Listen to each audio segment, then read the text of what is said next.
Good morning, and we welcome you all to the second day of this conference, Palestinian Studies.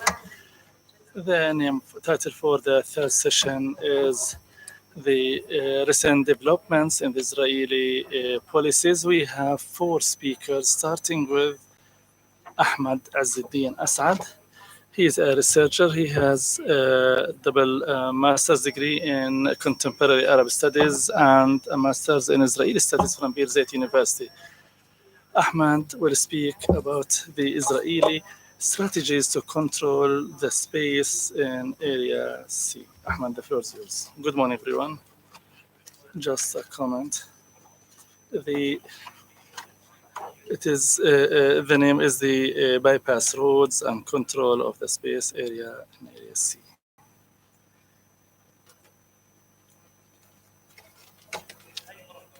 This paper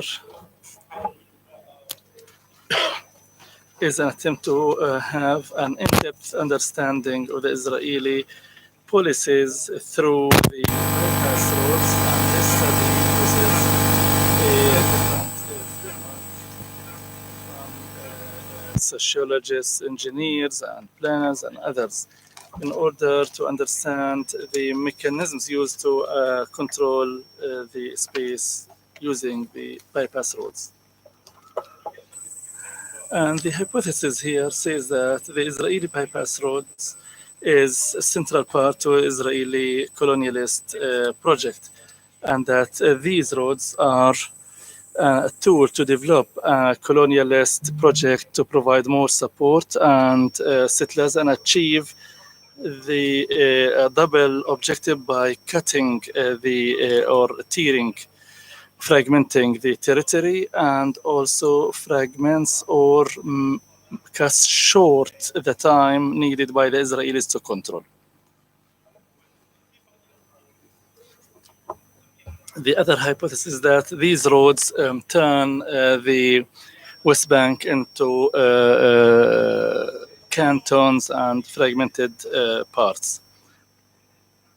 In our understanding to the bypass roads, here we mix between the colonialism and other planners and experts speaking about the settlement. Wolf will speak. Patrick Wolf speaks that the colonialist settlement is based on the hypothesis of removing the indigenous residents from their land. And this is very basic in the Israeli colonialism. That is to keep the Israeli borders as random, that flexible. At any time, they keep expanding their borders. And these bypass roads are part of this expansion to Israeli borders. And Seri Hanafi has added to understanding the strategies. He called it the spatial cleansing, as discussed by others. The the spatial cleansing is to uproot and to destroy the space and to cleanse it using the security, the army, the settlers, and planners of roads. Sharon speaks about colonialism and the Israeli planning to this territory. And he speaks about the idea of the wall, and this leads to control of the territory. Can someone ask him to slow down, please? Also, Ra'if speaks about the issue of borders, that how the Palestinian areas,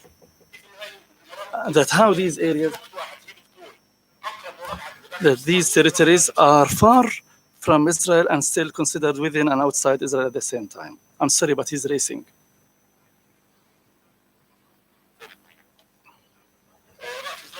Ra'if Izriq says, at the same time, the land will be within Israel and outside Israel, and Area C is close to Israel and far away at the same time. This is done using the bypass roads. And so this testifies that Israel is controlling and adding the land. At the same time, they want this land, they don't want it. Whenever they want to annex them, and when they don't want to annex the citizens, so they have that status of exclusion. Yusuf Jabbarin speaks about the hegemony planning, such as the planning for the cities as a tool to control the space and the citizens. Ariel Handel speaks about a basic idea, which is I'm trying to best use the time.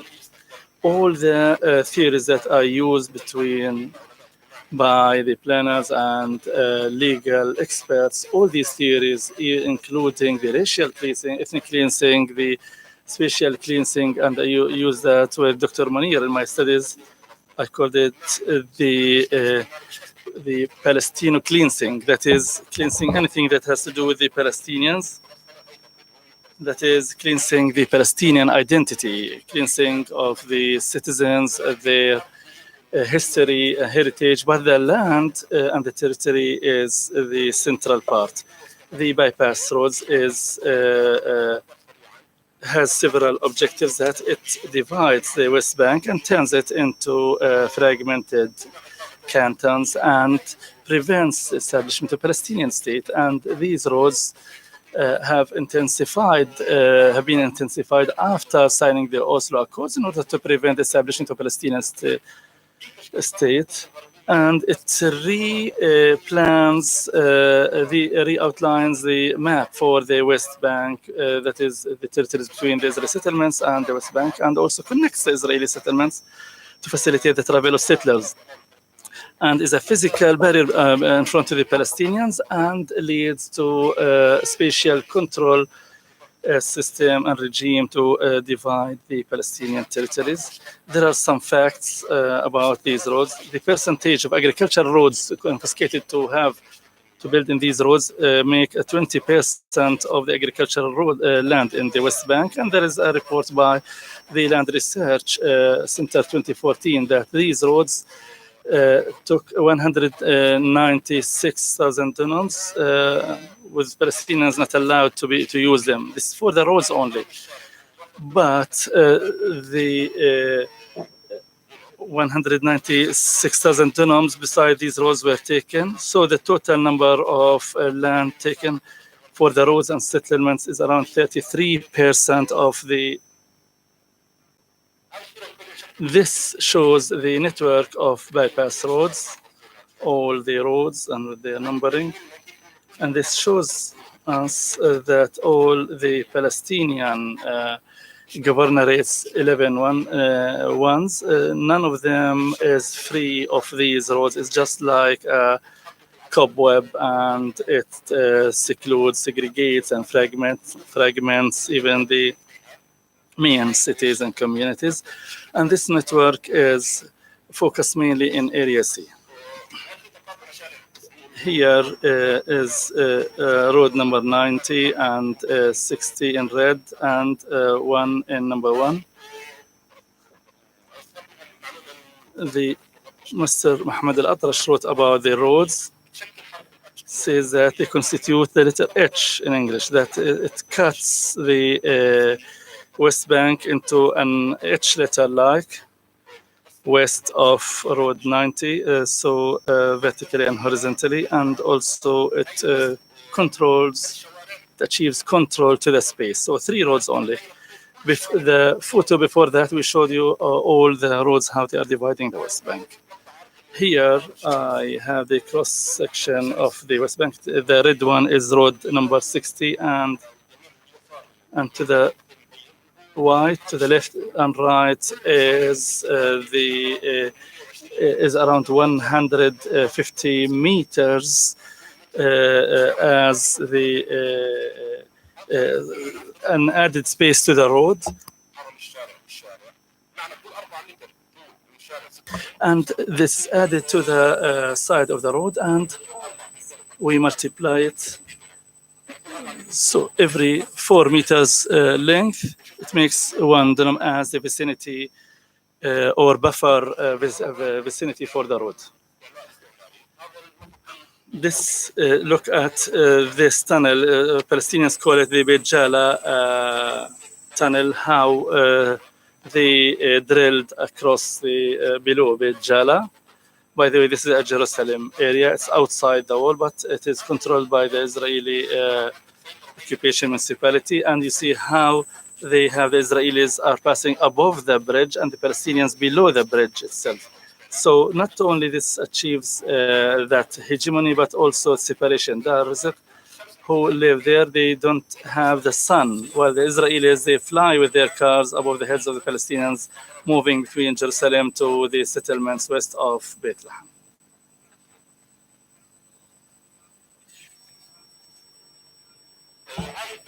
This road is a tunnel under the bypass road number 557.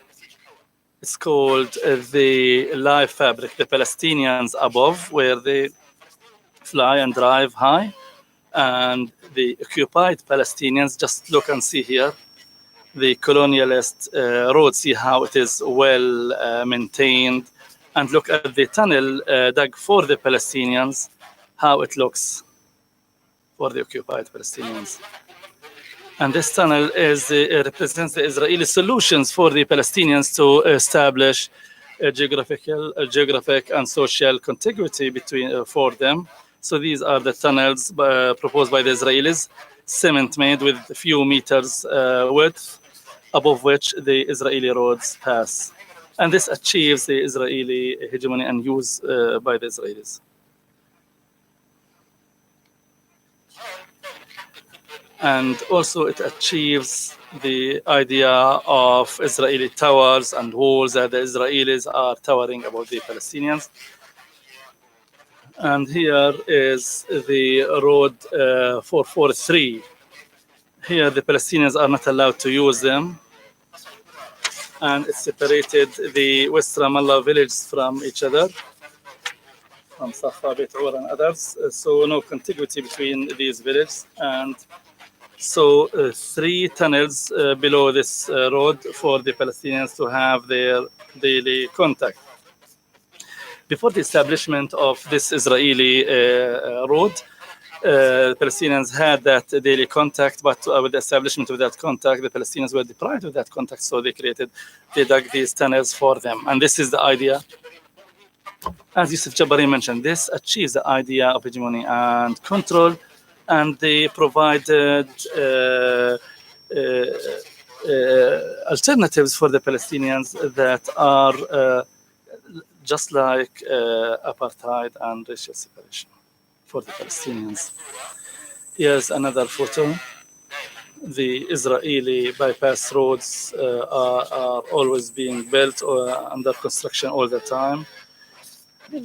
Many organizations monitor the Israeli violations every day and every month. At the maximum, there is an intensification to these bypass roads, and there are, I have some conclusions. These roads achieve, Israeli bypass roads achieve Israeli hegemony and control to the Palestinian space and takes the land from the Palestinians without publicly saying that. They say, okay, we take this for the road, and you have the vicinity, the buffer zone or buffer vicinity for the roads, so you cannot use your agricultural land accordingly. Also, the bypass roads achieve or fragmenting the Palestinian contiguity and achieve Palestinian demographic connectivity, but the Israelis have the geographic and demographic connectivity.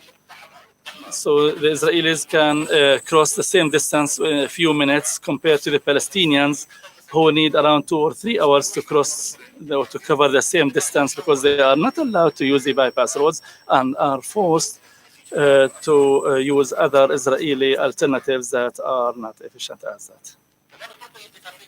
Also, the bypass roads, like the settlements and the watchtowers, they provide the occupiers with the strength and with the psychological superiority that they are up high and you are down. And most of the indicators from the field prove that the number of Israeli settlers and settlements in Area C is on the increase because of the Israeli bypass roads, such as the Lieberman Road in Bethlehem.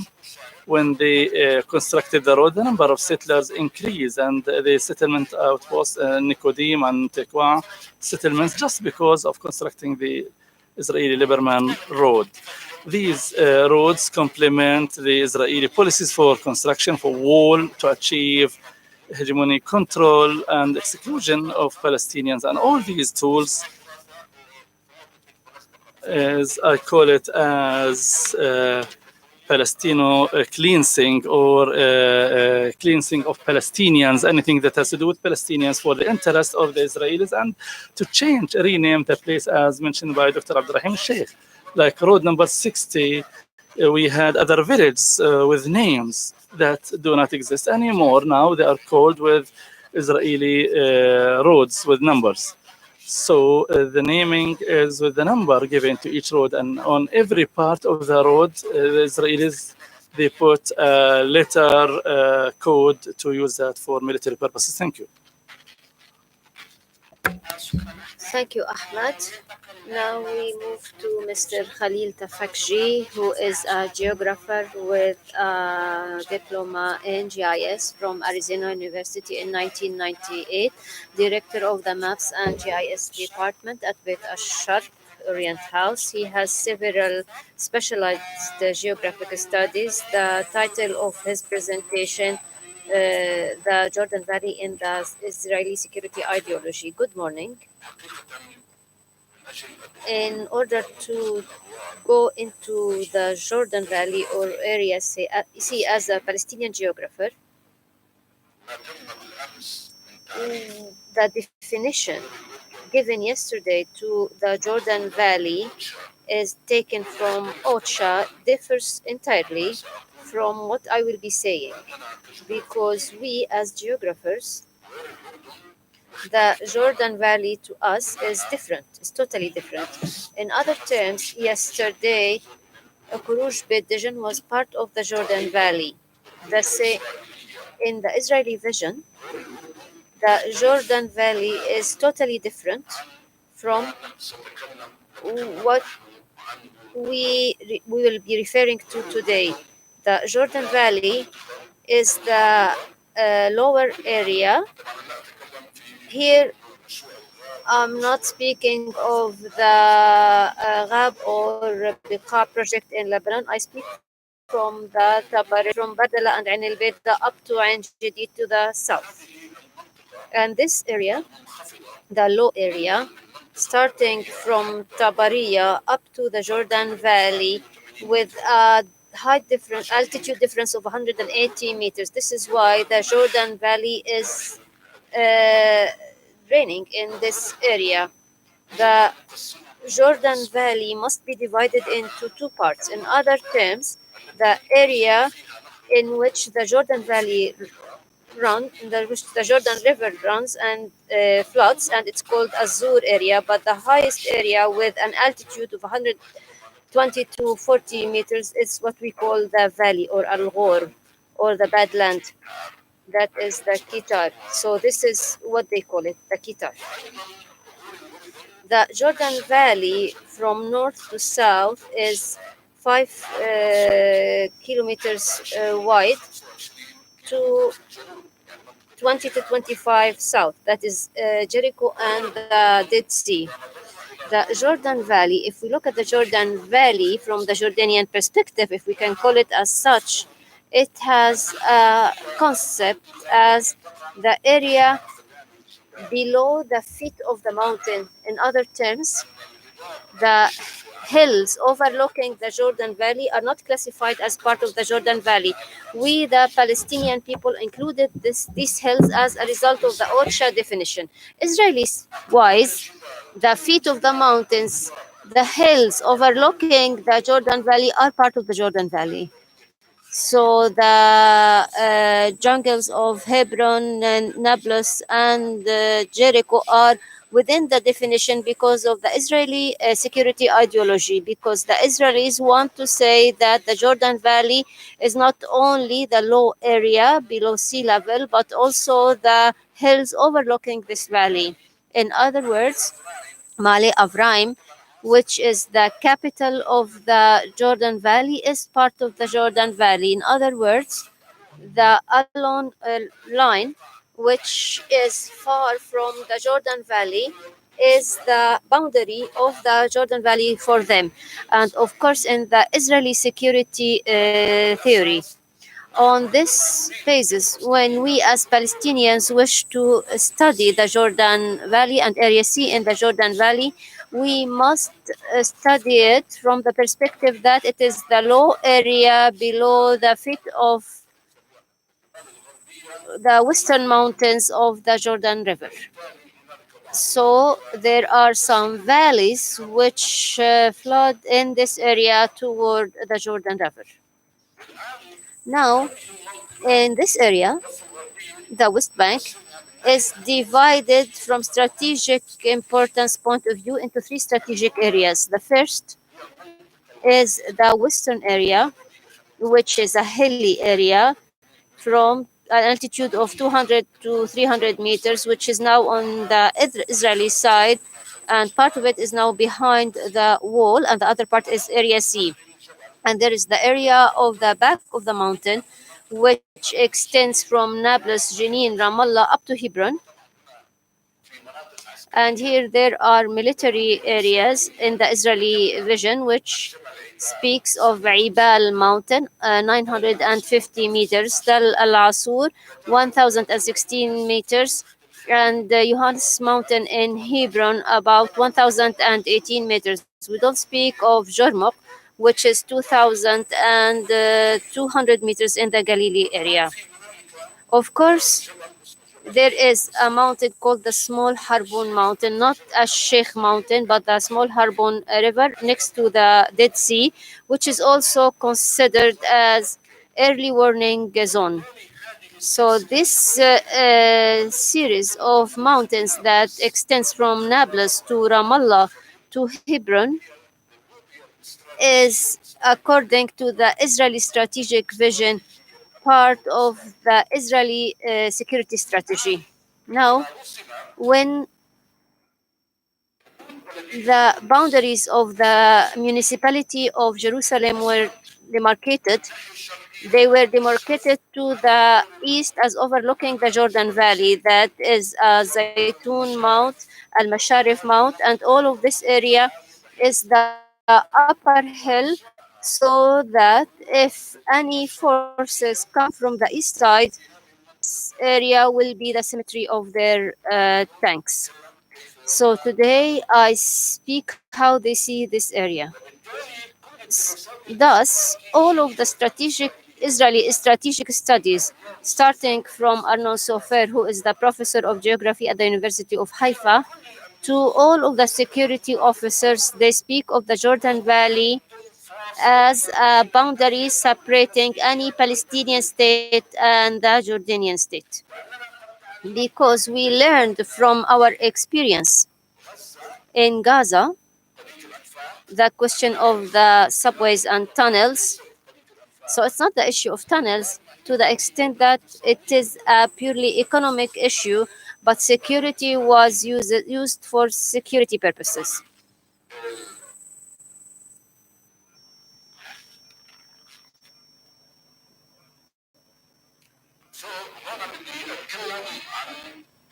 Now I will speak of two issues.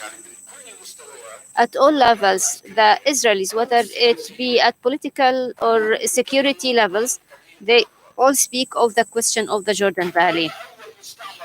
To the extent that the first settlement was established there, which is Kalia, which is Beit Ha'arava in 1939. It was in this area for economic reasons, but it was where the Israeli side was the boundary of the Hebrew state. But this was destroyed in 1948 and was rebuilt after 1967. Now the projects. As you can see, the governorates within the West Bank, these governorates have nothing to do with the geographic issue to the extent that they relate to the political issue. We, in 2005, started to divide the West Bank into 5 regions, geographic regions and not political regions. It has nothing to do with politics here, where the Jordan Valley, starting from Bardala and Kardale up to the south, as a single region under single control and not under 3 political entities, that is a governor of Jericho, governor of Tubas, governor of Nablus, and so on. And this Palestinian issue of Area C was marginalized largely.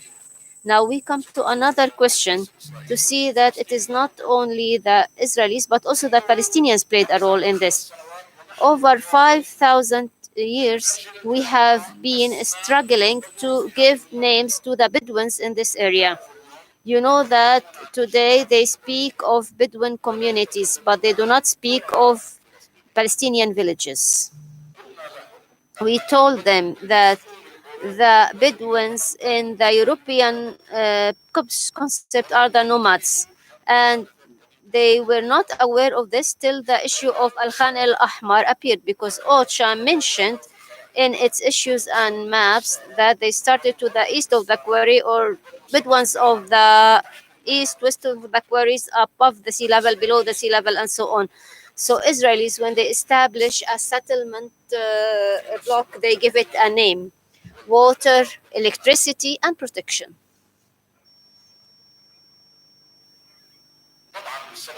Of course, in 1967, when the West Bank was blocked, a number of laws were enacted and under military orders.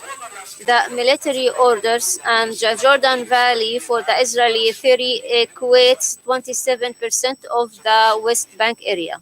27%, because it includes this whole area. So all of the West Bank was closed as military training zones. And the reasons behind this is that the vision was that there was an Eastern Front at that time.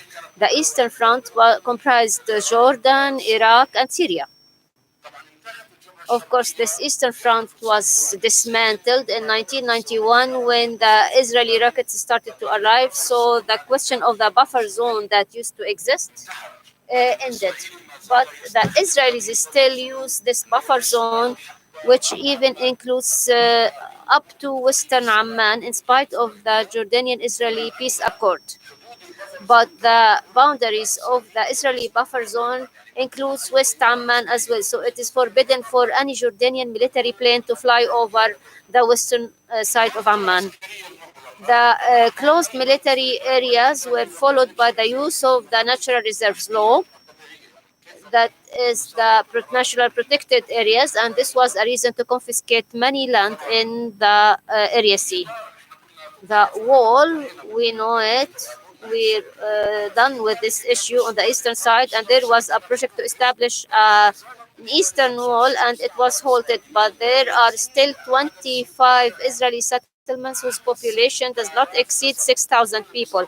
So all of the settlements in the Jordan Valley are only populated by 6,000 people. That is less than Jericho, but they control less people with more land. About 825 square kilometers of land are under the control of this regional council in the Jordan Valley. These are the settlements. Now, a loan plan was the first experience, or a pilot project, when they spoke of Jordan Valley under Israeli and Jerusalem, later Jerusalem under Israeli control, and the rest shall be given to Jordan. When they speak of the Alon plan ended, but it is still used up till now. There is the Yossi Elfer project. Yossi Elfer is one of the Mossad agents.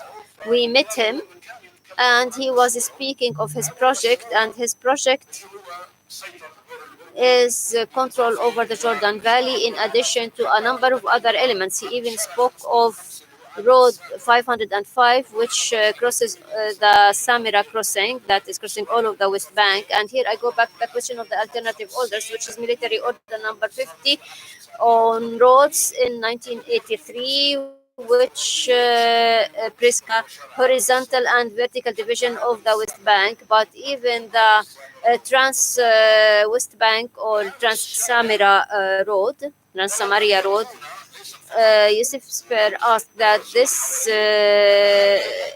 road not only be surrounded by a buffer zone, but it will extend the 1948 occupied areas until Kofordania in the Jordan Valley, that it be under full Israeli control. Why? Said because if we think later on that one hit a stone and stopped a tank, or someone put that will stop the tank. So the issue of negotiations with these security people, it presumes scenarios that have not been prescribed in any book. And here I use in the Quran, in the Surah of Al-Baqarah, when they started to negotiate with Moses and God, how they started with the cow, how does the cow look like, and what is the color of the cow. So they delved into the very, very minimal details so that you go back to the starting point, which is that they will not withdraw and will not be give anything, but between the sea, the Mediterranean and the Jordan River is one state. So the Ulfa plan, he speaks of the Latron area, which you know is the Modaim area or Latron, which includes the three villages, Gosh Hatzion being part of the Hebrew state, which is located in about 14 settlements, the first of which was established in 1925 and it's called the Kfar Hatzion.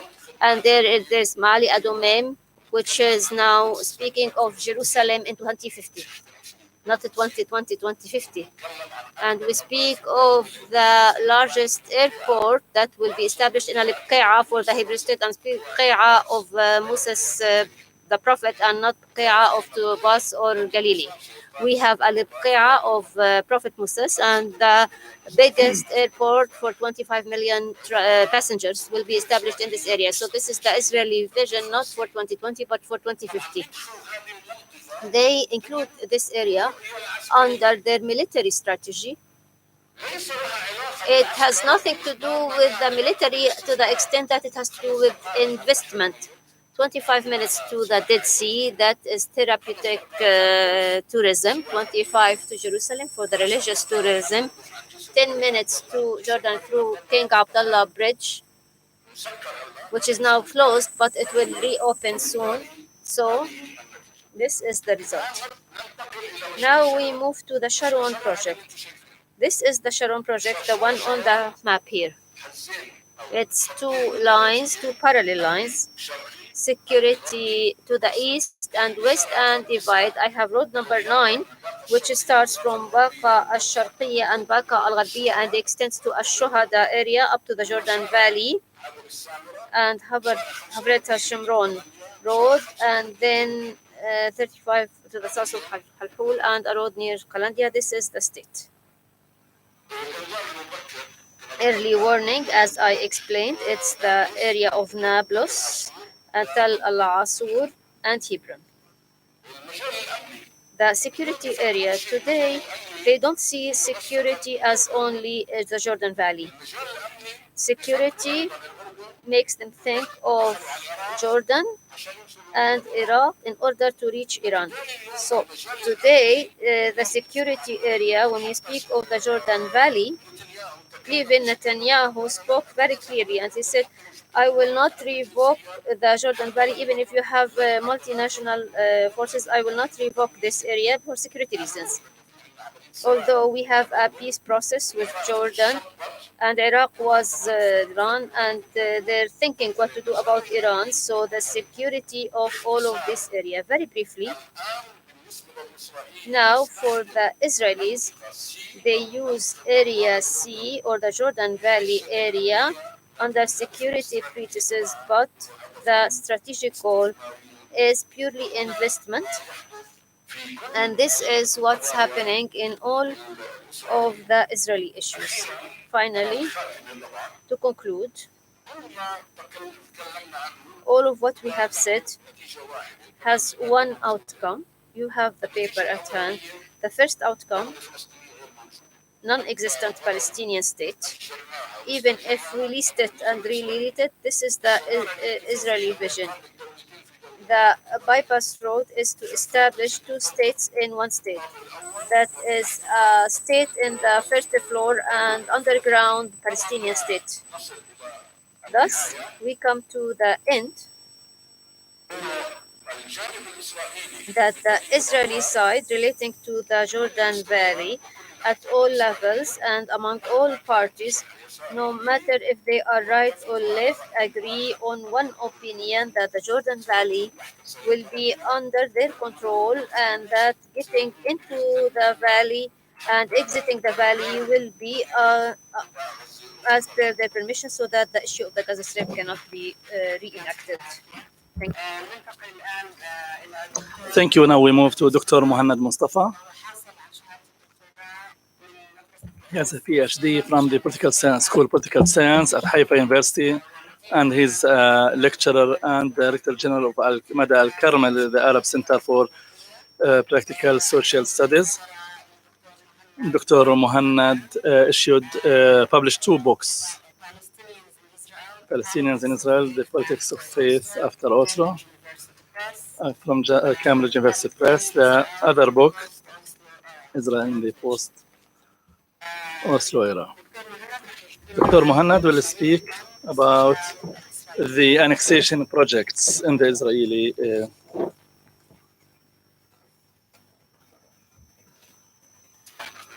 Good morning, everyone. My intervention will focus on the Israeli in the recent years, the discussion in Israeli in current recent years on the attempts, annexation attempts, mainly on an attempts to annex Area C that turned into almost issue of consensus among the Israeli right wing in recent years. The idea of annexation, and why I am mentioning the Israeli right wing is just because the right wing is controlling the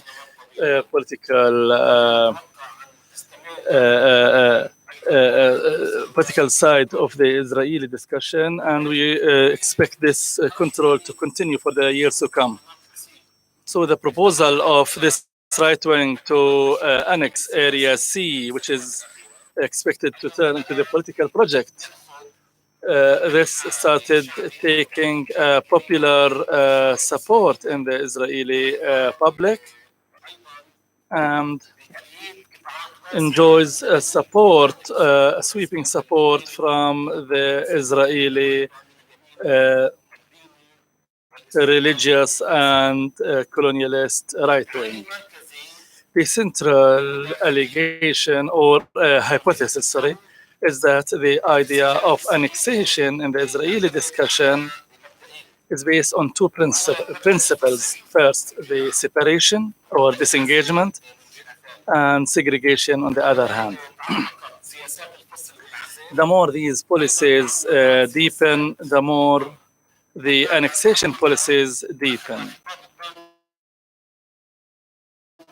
And gets more legitimacy among the Israeli public.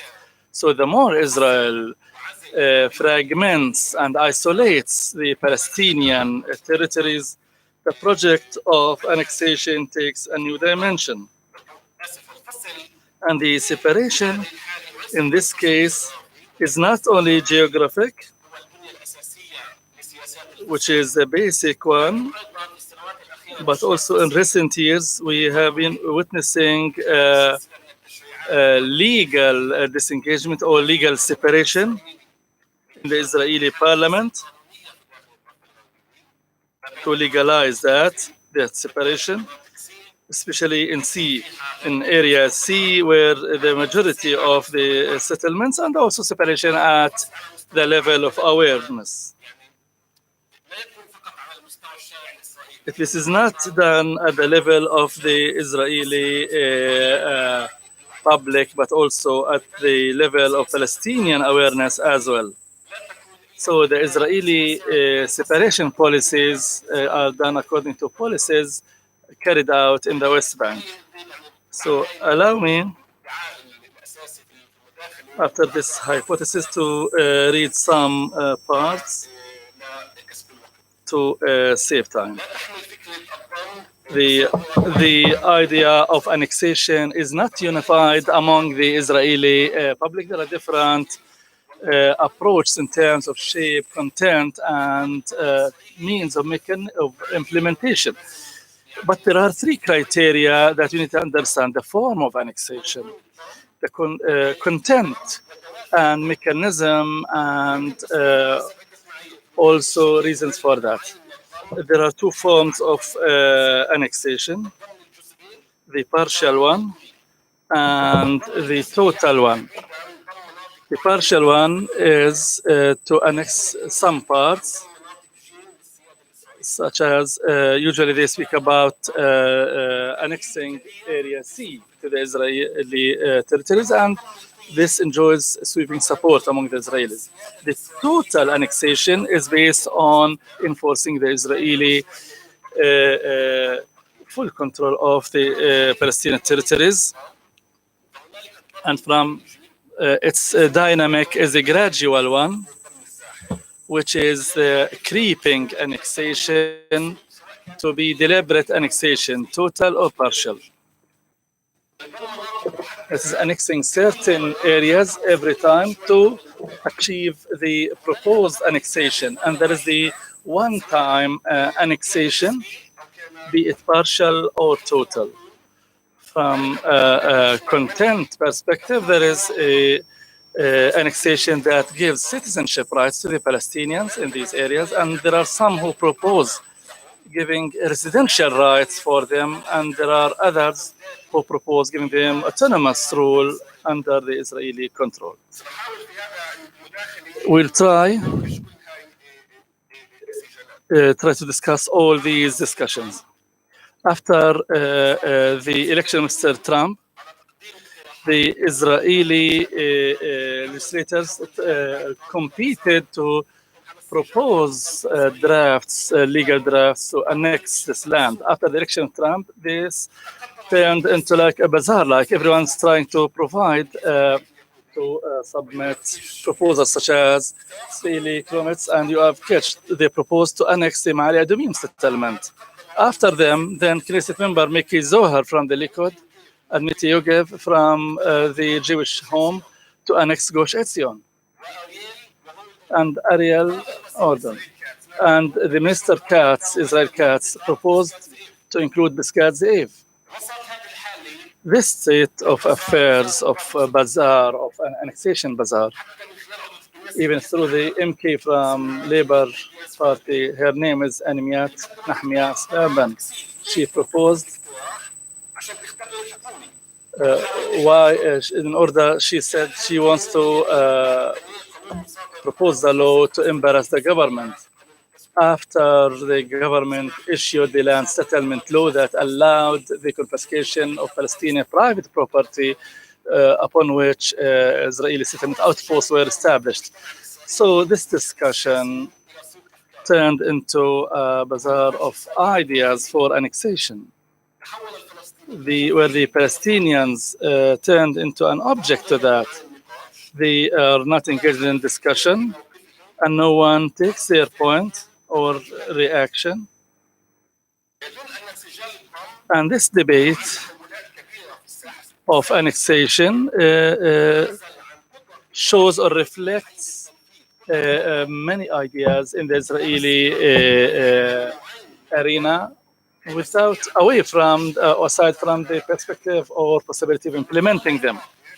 Here we are not discussing annexation as part of political settlement with the Palestinians, such as the proposal of land swapping and as part of a final settlement solution, but rather discusses the debate to annex away from the settlement with the Palestinians. So here we are dealing with the unilateral annexation debate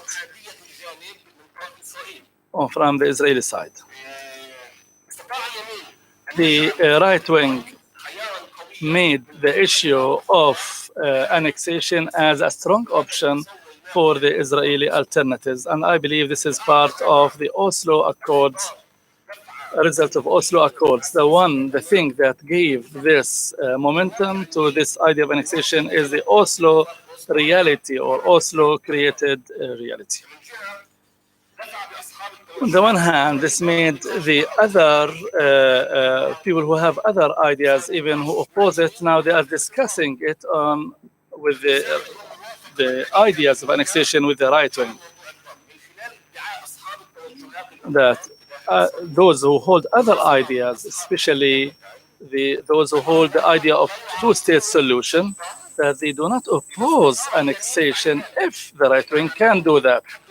So they are challenging the right wing. Okay, you are in power, you do the annexation.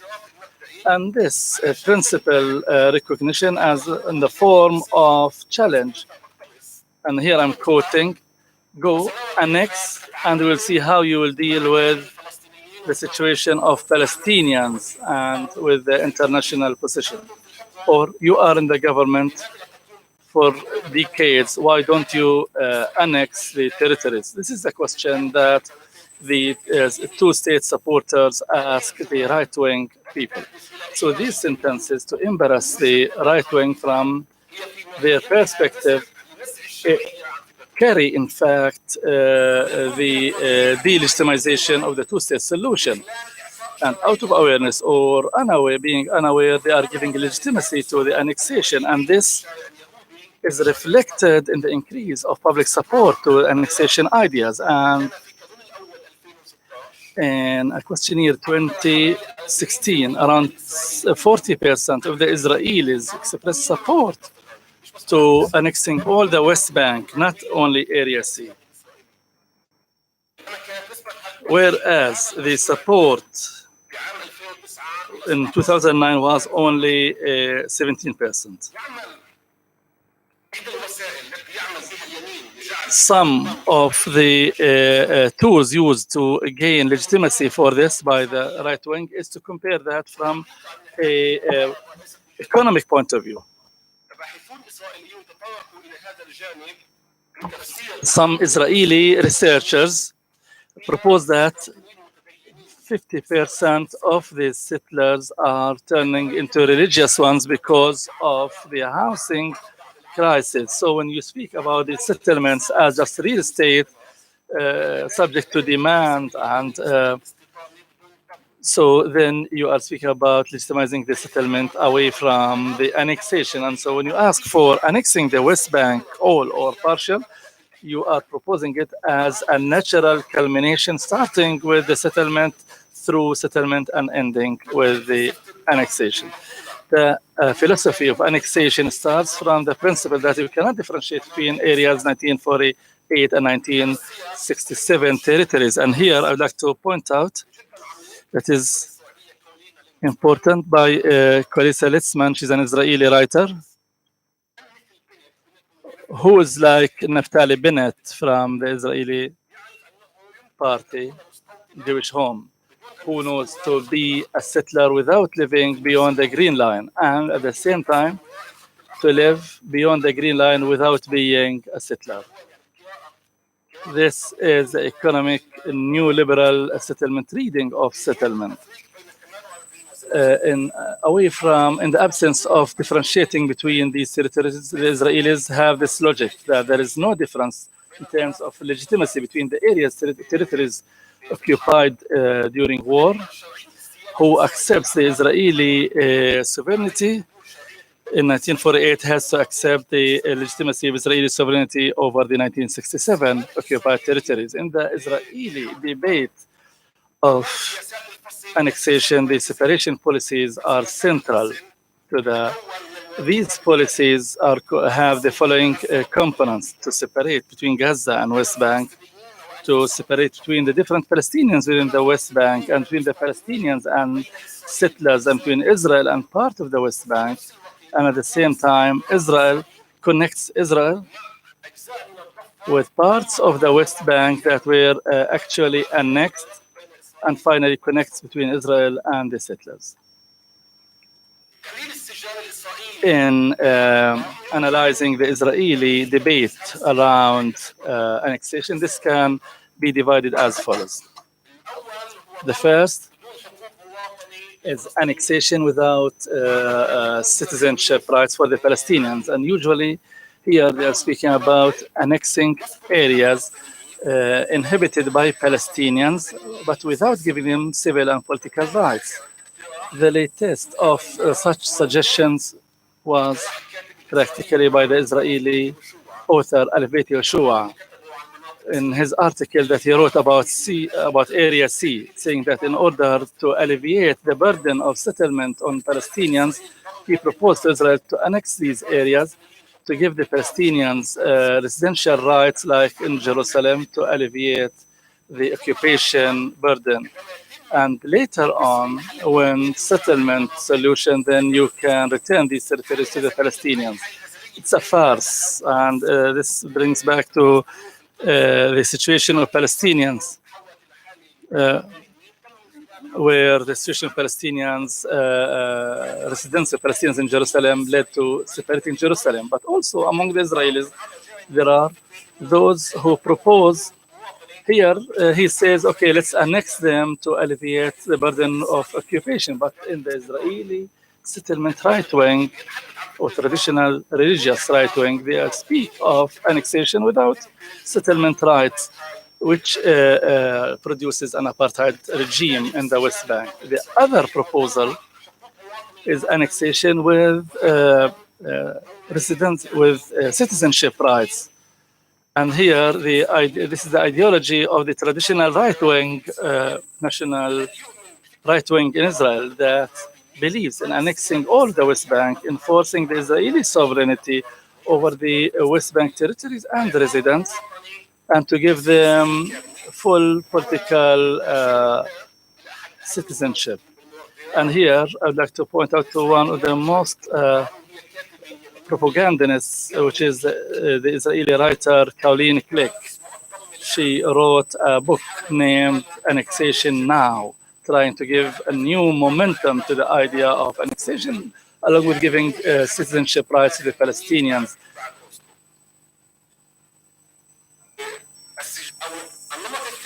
The third type is annexation with a Palestinian autonomous rule, which is the most popular one among the right wing.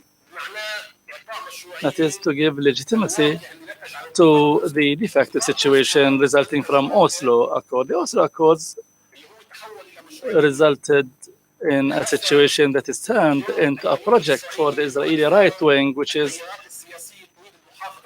the strongest Israeli party calling to maintain the Oslo Accords products. Oslo produced two products, the Palestinian Authority and the division of Palestinian territories into areas A, B, and C. The Israeli mainstream right wing,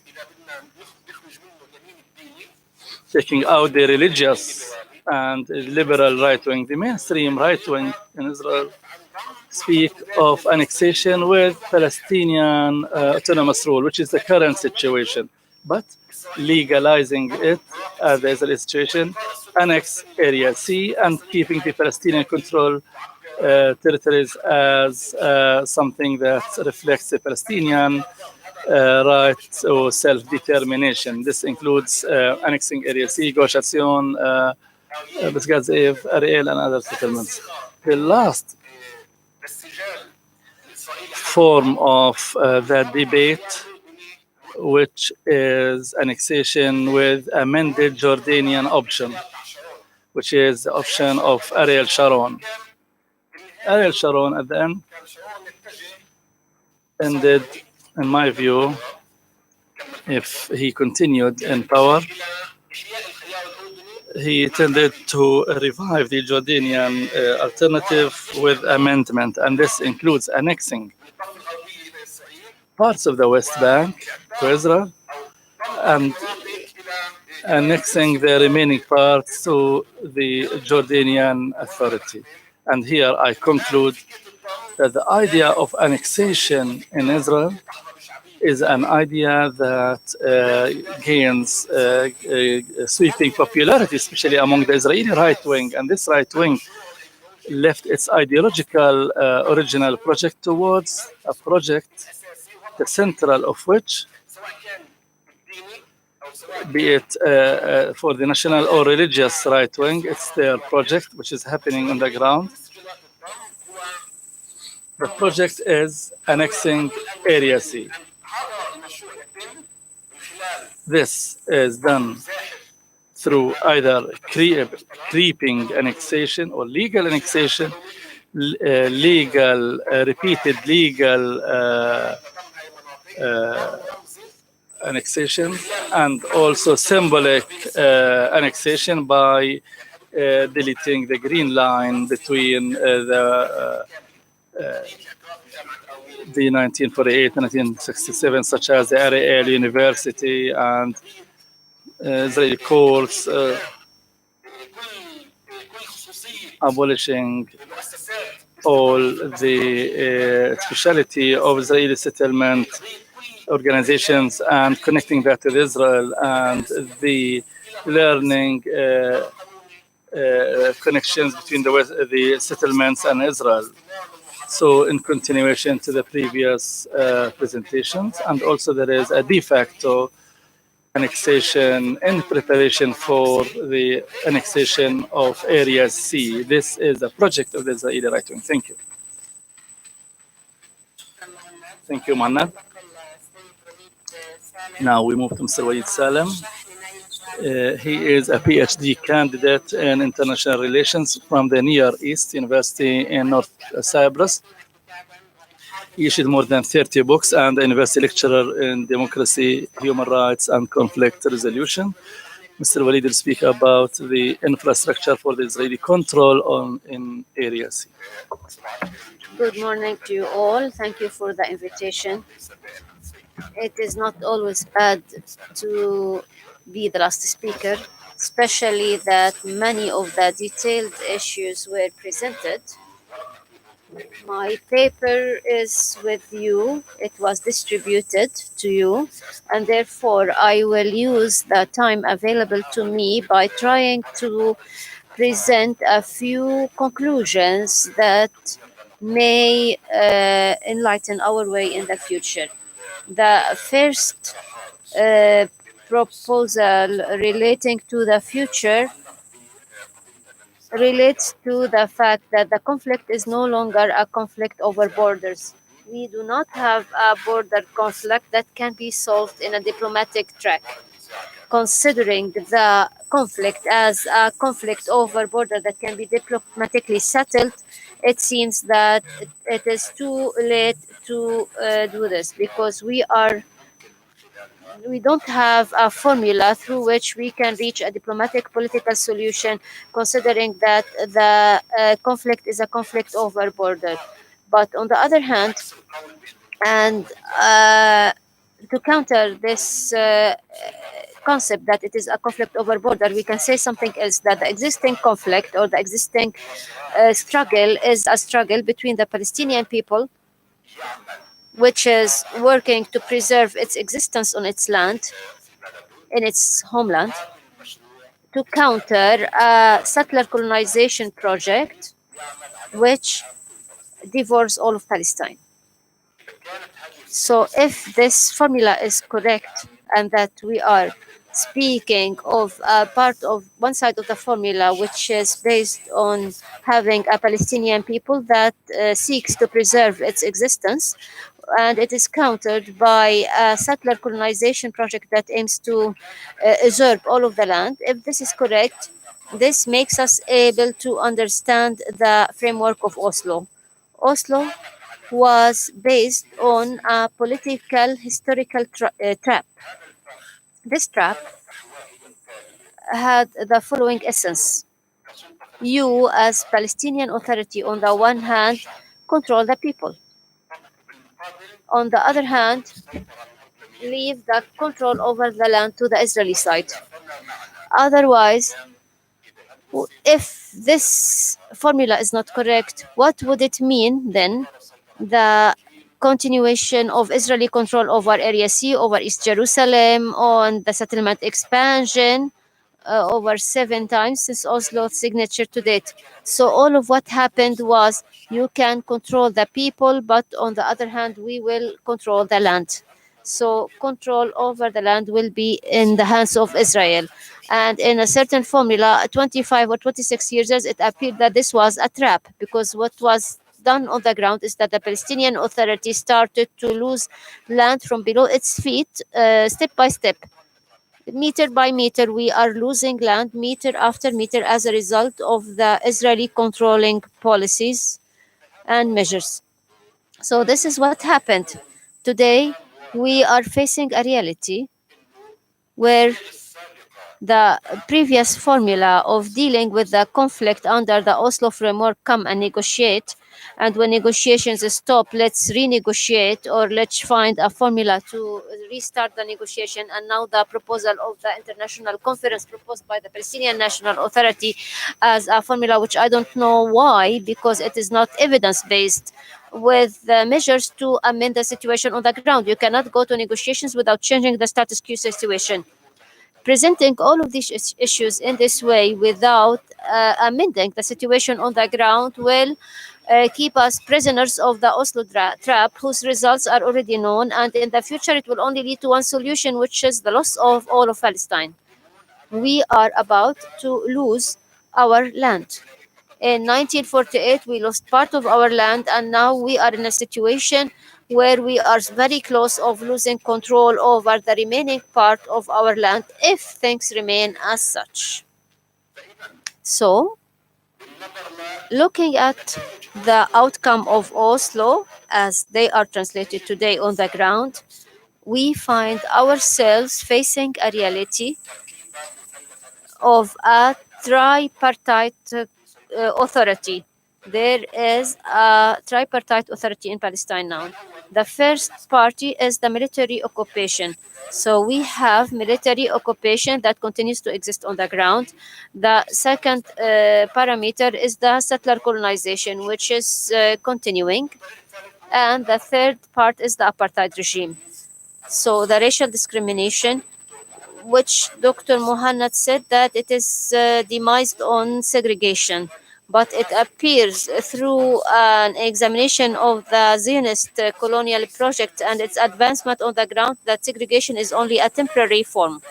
There is an Israeli researcher called Adi Ophir who proposed that Israel always creates temporary situation, and these temporalities are changeable in the future, and therefore we may have a situation that is based on apartheid, that is segregation, including segregation between Palestinians and Israelis. This is one of the forms of segregation, but this will only lead to another temporality that will be replaced later on by a process of full control through the settler colonization project. In the framework, so it is a triangle, a trio. There is military occupation, settler colonization, and apartheid regime. The third, I reiterate that it is temporal. Although our extensive use of the term apartheid in the Palestinian discourse, we must understand that Israel's use of apartheid is an expression of temporality until better conditions are available in the future to enable it to displace the remaining of the Palestinians, because the Israeli Zionist project, as was expressed by Dr. Mohannad, is on the one hand there is uprooting and replanting on the one hand. So if the future essential dimension is to uproot the Palestinians and have other returnees, so any segregation is only temporal, because the future project is to plant another population. In the framework of this temporality, please let me mention the question of citizenship. Yes, under Oslo, it was the PNA was told to control the people and that Israel would control the land, but control over the people remained control on the civil and religious affairs of the people and not a political form of control. Up till now, In Jerusalem, for example, the Palestinians are dealt with at the Israeli level as Jordanian citizens with permanent residency in Israel. So the land is Israel, and there is permanent residency of other people which may be withdrawn at any moment. In the West Bank, there are similar issues. This issue of temporality exists and modifiable. In Jerusalem, for example, the of temporality relating to citizenship started to change. So those who renew their Israeli travel documents in Jerusalem, they write as unclassified or unidentified, that is undefined citizenship. This is the new term used for the Israeli by the Israeli authorities to classify the Palestinian citizens of Jerusalem. So they are even no longer Jordanians; they have undefined citizenship. So there is temporality in terms that it is changeable, and the existing procedures may change, and there is temporality where your role is on civil and religious affairs of your people and not on political issues. The variable that appeared recently and which expressed the full integration of the USA in the Israeli project is when the USA closed the PLO office in Washington, D.C., and closed the U.S. consulate in East Jerusalem, but it was the consulate that served the Palestinian relations. So closing the PLO representative office and the U.S. consulate in Jerusalem have one meaning only. And we are on the following day of the Balfour Declaration, and the meaning is on the land of Palestine, there are two peoples, as per the U.S. definition. Even I'm wrong. There is one people, according to the Americans, that is the Israeli people. And this people is the people who has rights, political rights, and therefore they're worth of having an embassy in Jerusalem and have an embassy to represent it in Washington. But you, the Palestinians, since you are just a group of people who has civil and religious rights only, so you're not worth of having a representative office in Washington or a consulate in Jerusalem, East Jerusalem or West Jerusalem alike. So this is what the Americans are applying now. And the new thing here expresses the state clearly presented by Professor Ian Lostek. In 1993, he has a famous statement which says that what is when the mother state or mother nation or the sponsor nation arrives to a situation where it imposes decisions or making decisions toward issues that were a subject of negotiations in the past, when we come to this stage where these no issues are no longer an issue of negotiation, this means that negotiations ended and there are only decisions that will be taken to serve the more powerful party. And this is what was said by Professor Lustig in 1993, and this is what is taking place in Palestine now. So Lustig says, and behind him the US administration, it says it's crystal clear that the land which the Palestinians used to call the land of Palestine is no longer as such. This is the land of Israel.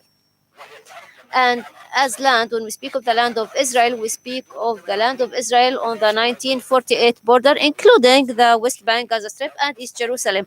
So this is now an integral part of the land of Israel according to this definition. And therefore, the sayings of David Friedman in supporting the settlement expansion is not something to be surprised with. This is their position. This is the land of Israel, and it extends from the Mediterranean Sea to the Jordan River.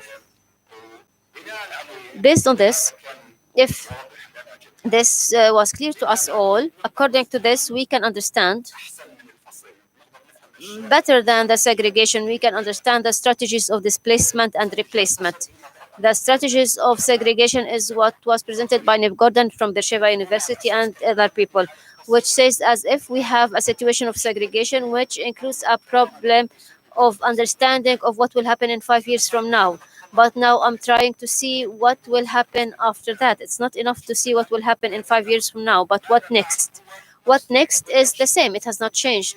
It is the displacement and replacement. On the one hand, there is a displacement of the Palestinians, and on the other hand, replacing them by another population, that is the settlers. Before 1948, the question of displacement and replacement was done in applying three key features of the Zionist colonial projects. The first feature, which differentiated it, was the demographic uprooting, and which was mainly addressed by Dr. Nadim Rouhana in several essays about the demographic uprooting, that it was clear that there was demographic uprooting.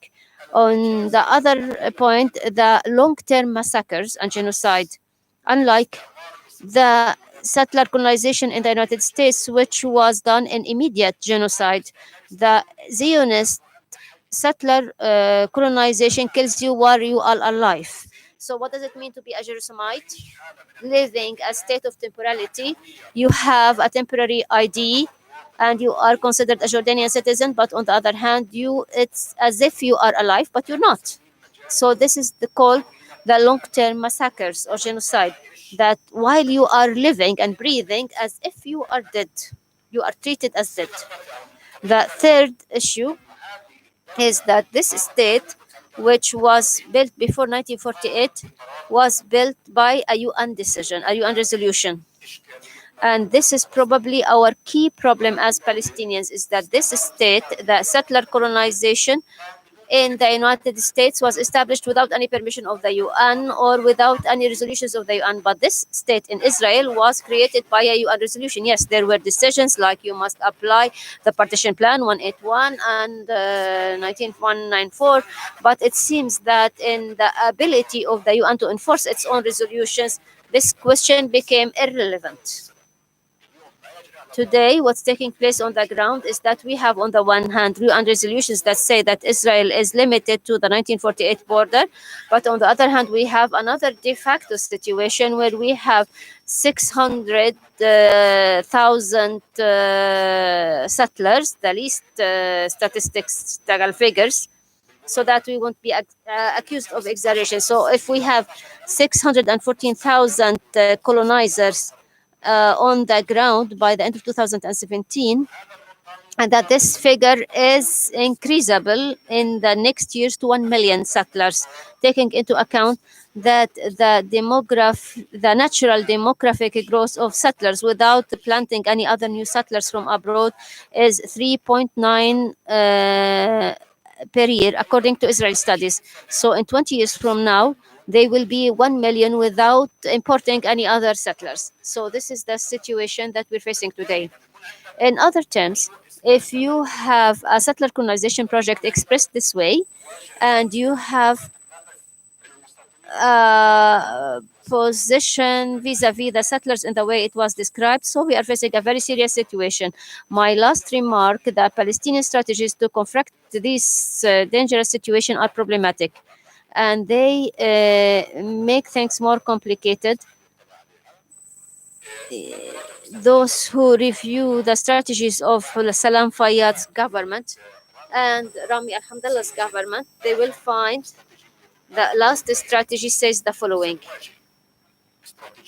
we will face the strategies of imposing facts on the ground by internationalization. In other terms, this means first we will work politically and legally at the international level only, without working on the ground, that we will not be recruiting our people on the ground to be effective in confronting the situation. So this is problematic, because your main bet must be your people and mobilizing your people to put an end to this Zionist project. So the main recommendation of my paper, and I will conclude with this, my main recommendation is to move from a meta internationalization that is working legally and relatively to the inferior bottom-up internationalization. That is, we need to unite our people and put an end to the internal split, and then bring in the international community to work with us in Area C outside the framework of the Israeli complications. So there are Israeli impediments in Area C, and we will work in isolation of these impediments in collaboration with the international community, rather than making the international community decide for us how we will manage Area C. We must decide by our own initiative how to do this and to recruit the international community to support our cause in this regard. This is the alternative formula that I see possible, and thank you for listening. Thank you, Mr. Walid. Now we'll open the floor for discussions, questions, but I would like to thank the Institute of Palestine Studies. These papers were very fruitful and sequential. Yes, go ahead, sir.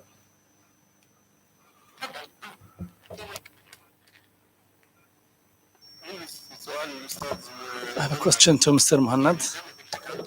You always speak about the security stability and how it affects settlement, but how does this affect the annexation debate? And my question to Mr. Khalil, unfortunately, the issue of borders and everything, not only researchers depend on OCHA and on international organizations, even the government itself. The government is not decided where are the borders. And even yesterday's statistics, they ignore them. They look only at the strategic plans and international organizations. But they don't look or consider what the Central Bureau of Statistics, what statistics they have. So it's an issue of the government, not only that of the researchers. Thank you.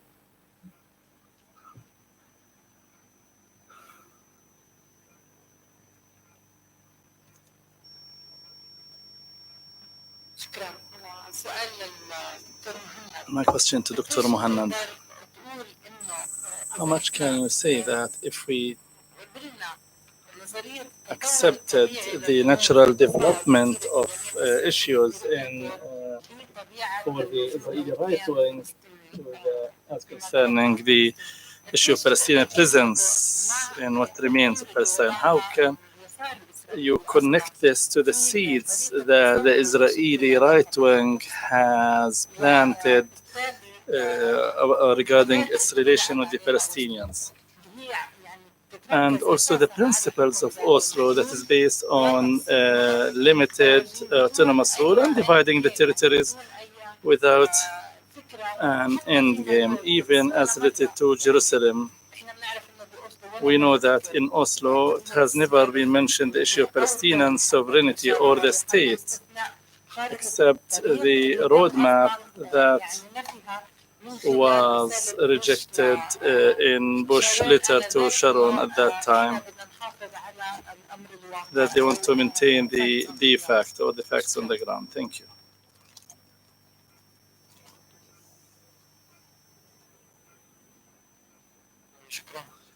Thank you. My question is to Dr. Walid. Maybe he can explain to us what is the mechanism to work in Area C away from the Israeli control, because even in Area A we are unable to do anything without Israeli consent. There is a project for a bridge in Nablus, and Israel is objecting to that. So it took 10 years before the Israelis approved that. So how can we work in Area C while the Israelis are controlling even the air that we breathe?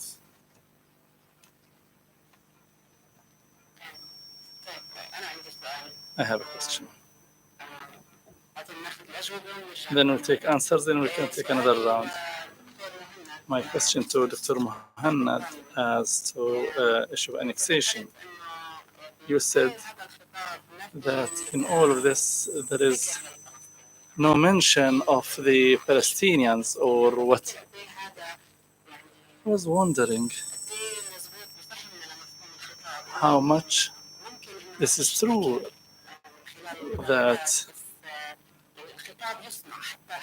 even your discussion today of the annexation is a contribution to the discussion, to that discussion. So the discussion is there, and people either against or with, they are further consolidating this discussion. So how far the Palestinians are absented, that the Palestinians themselves, they don't differentiate. Look at the also the Palestinian, some they say, okay, Palestinians are not believing even Oslo 1967 and 1948. So in a way or the other, as if it is contradictory, but it's in the same direction, isn't it? And I don't know how much the other factions understand this. Although they are not giving importance to the Palestinians, but maybe there is some understanding that the Palestinians are calling for everything.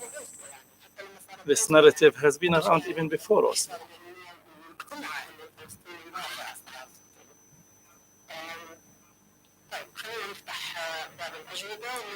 Let's open the floor for answers now.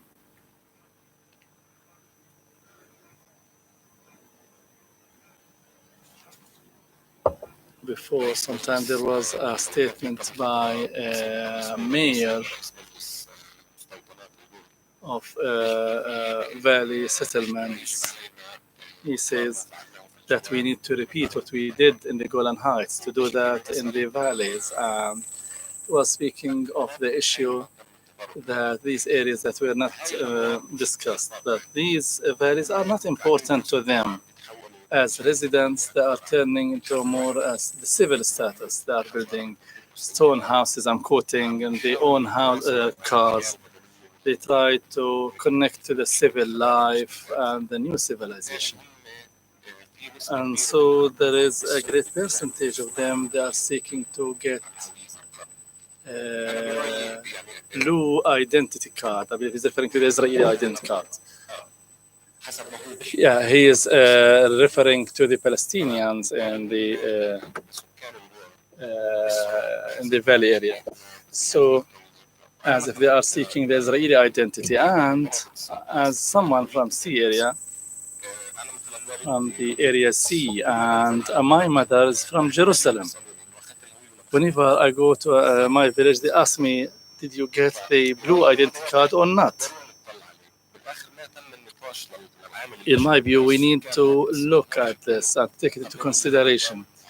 You have the demography there. Are they accepting or rejecting that annexation? How to face that? So you need to engage them. Thank you.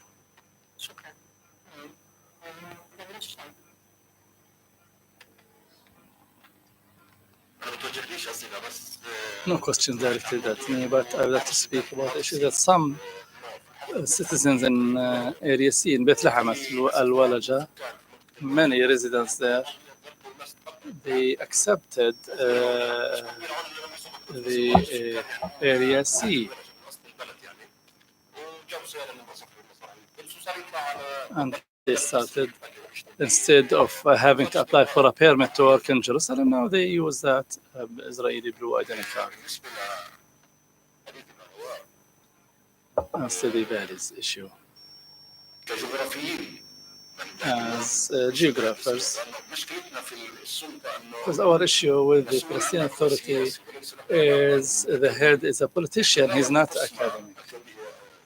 We do not lack politicians, but the academics, when they propose, what do you mean, and by the region.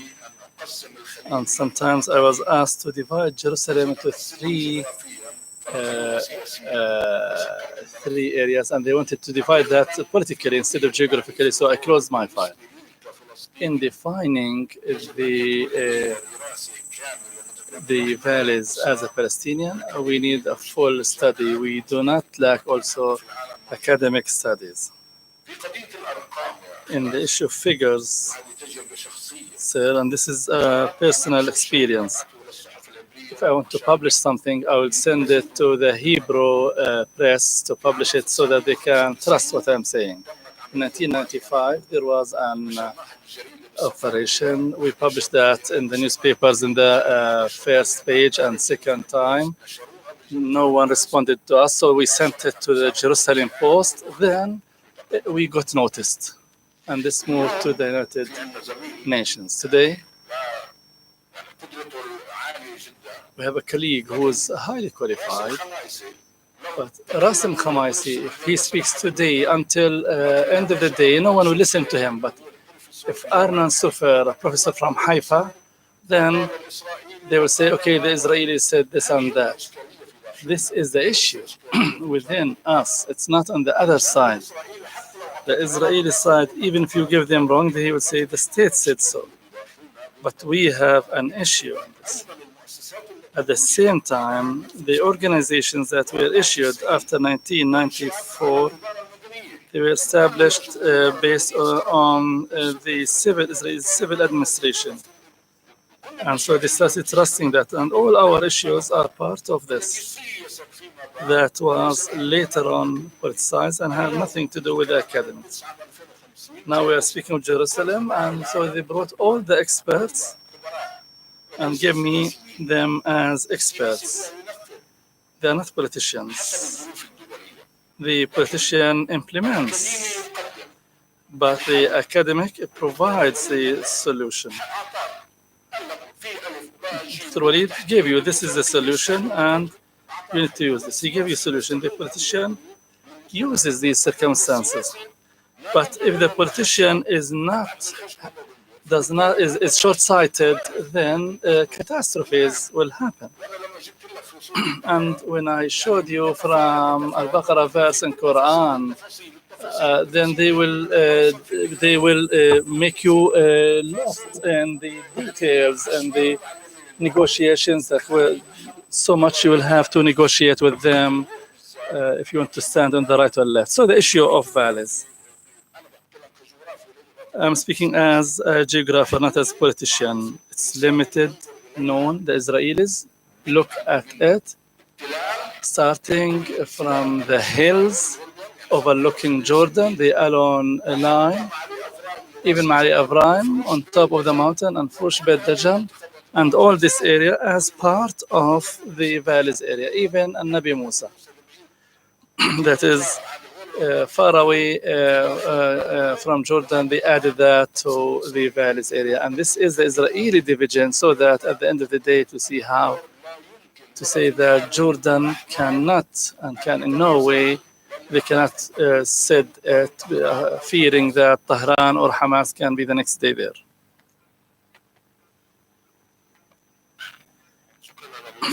Thank you for the questions. I would like to connect between the first question and the question that asked by Dr. Ghada.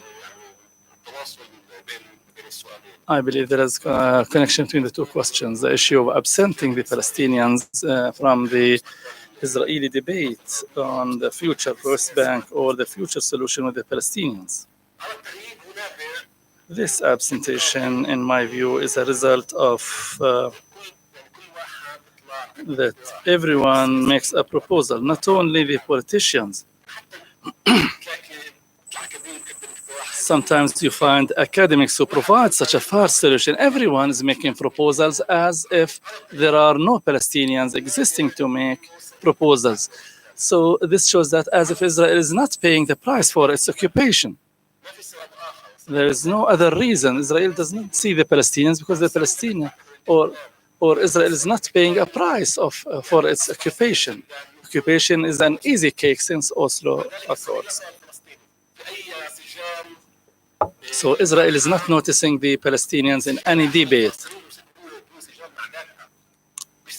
The debate around the Palestinians is an inter-Israeli debate. It's not with the Palestinians. So the Palestinian is absented. And how is that connected as related to the Palestinian awareness? this is in connection, as if there is one Palestinian people.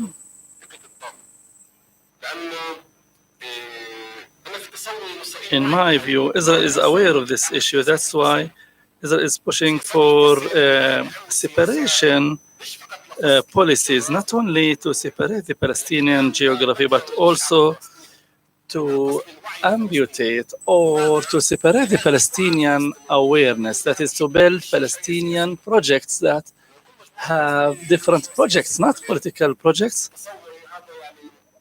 I believe this is realistic for the Palestinians to have their own different projects, such as those living in 1948 and 1967 and those in diaspora. They have their own different political projects, but these separation projects are Israel trying to separate them into different national projects, such as the national project that speaks about the unity of the Palestinian people. The Palestinian national unity is one of the most important projects to face the Israeli separation policies. It is not the state project. It is the unity of the Palestinian people. That is, within the national project, there are different political interests for the Palestinians. But the issue is that the separation, if committed or done within the Palestinian awareness, then I believe this annexation, even geographically and from sovereignty point of view, it will be possible. As to your question about the roots of Israeli political projects for the Israeli right wing, I had a presentation at Madar Center on Oslo Accords. I said the Israeli right wing, in dealing with Oslo, they have an interesting paradox. They continued with their narrative on Oslo. The narrative Israeli right wing has not changed, but the political project changed. Although it changed based on the product of the Oslo project, the narrative around Oslo remained the same, but the political project of the Israeli right wing changed. I'm speaking about the mainstream. I'm not speaking about the religious or liberal right wing. I'm speaking about the Israeli mainstream right wing. Their political project is built around the Oslo Accord. Although their narrative around Oslo Accord is the same as being catastrophe against Israel and rejected, blah, blah. But their political project is that of Oslo. And it's built on the last speech by Rabin before he was assassinated. If you listen to the Bar Ilan speech by Netanyahu and the Rabin speech, you'll find it's the same.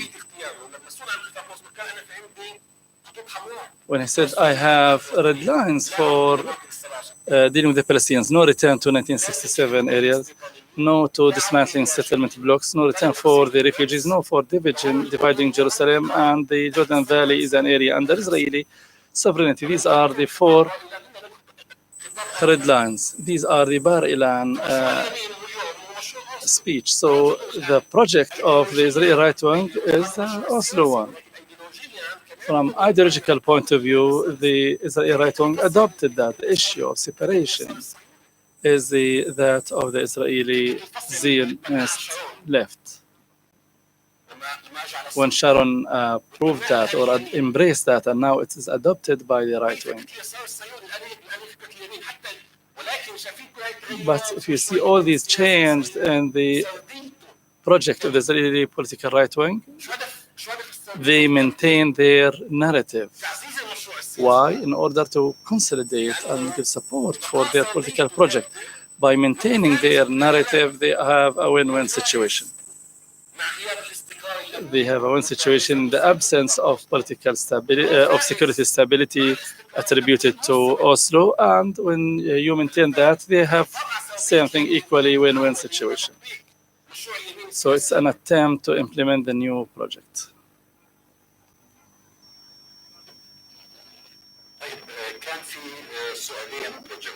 I had two questions. The first one from a colleague there. What's your name, please? Mu'tasim. Samara. Mr. Mu'tasim asked a question on changing direction in area C. Now we have two directions, and both of them are not useful. The first one is a consortium by the NRC, the Norwegian Refugee Council, in cooperation with around 7 European countries. They are working on human rights issues in Area C. And when they work on these rights, they're working in an area that is less than 1%. Palestinians, or Israel allows the Palestinians only to invest in 1%. That is the first direction.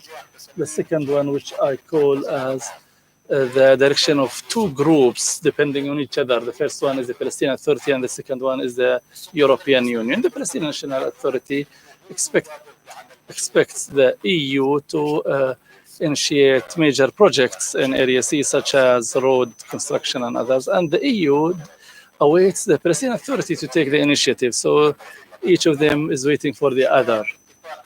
And they had the agreement that let's give Israel an opportunity to approve the projects, and then we start implementing without awaiting the Israeli approval. Here, I recommend to hold a scientific study in Area C to see what it has been implemented and what has not been implemented. Like the authority used to submit, Palestinian Authority used to submit hundreds of projects, draft projects, but Israel would approve 1.5%. And so the number of projects approved by Israel or implemented by the Palestinian Authority is not known. And even we don't know how many projects implemented and how many were destroyed. And so a study is needed. These are the two things. Now, the other alternative is as follows. And this is not an easy alternative. I cannot describe it. But you need to start. Someone needs to start and to say, okay, it's not enough not to accept the Israeli restrictions. Israeli restrictions are taking you into a totally opposite direction. So the only way is to create your own direction. As a Palestinian, to start implementing projects in Area C and to try to mobilize the international community to provide support. In my view, one of the models, and it is there and it's being discussed, is Al-Aqabi village near Tubas. This model of a Palestinian village called Al-Aqabi village. The Israeli occupation destroyed their road. They built the road. They built a clinic, a school, and other projects. Every time the Israelis destroy, the mayor, Sami al-Sadiq, who is sitting on a wheelchair because he was made disabled with Israeli bullet.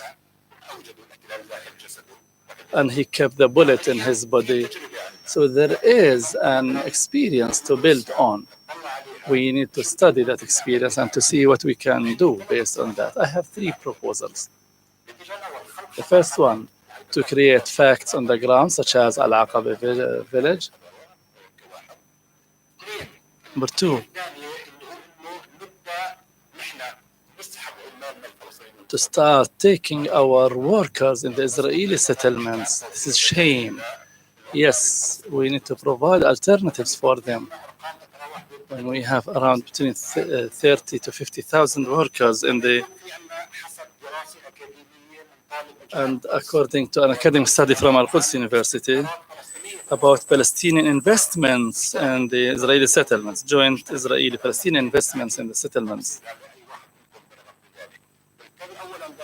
So we need to divest and from Israeli settlements and to take away our workers and then start boycotting these taking our workers. This is not an Israeli product. And start investing in our products. Then why Al Araqib and Al Naqab has been demolished 138 times. But we started with Bab al Shams and Al Karami village. We built with tent village and we got recognition for Palestinian Authority and we didn't continue. We need to continue and to ensure sustainability. Then at the end of the day, we can succeed. What's your good name, sir? Riyadh. Dia.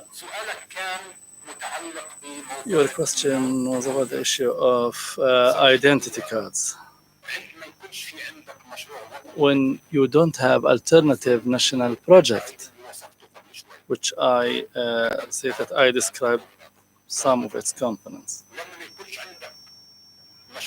When you don't have alternative national project, or you have one that is not attractive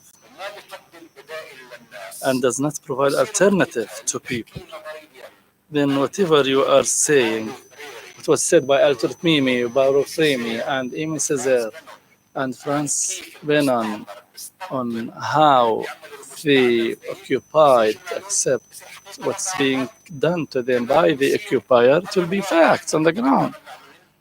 And so you'll be dealing with the strongest. So what you are saying, Sadia, is an opportunity for us to start changing the direction. We cannot stay this way. If we continue this way, we will be losing the Unity Palestinian project and we'll be losing the possibility of establishing the Palestinian state. Thank you. We have room for more questions if you wish.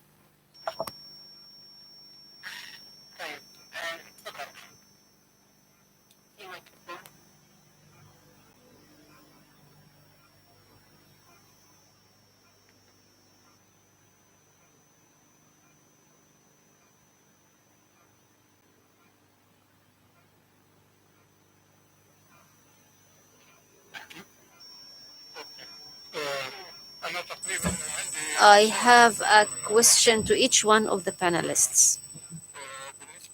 Regarding Mr. Ahmed,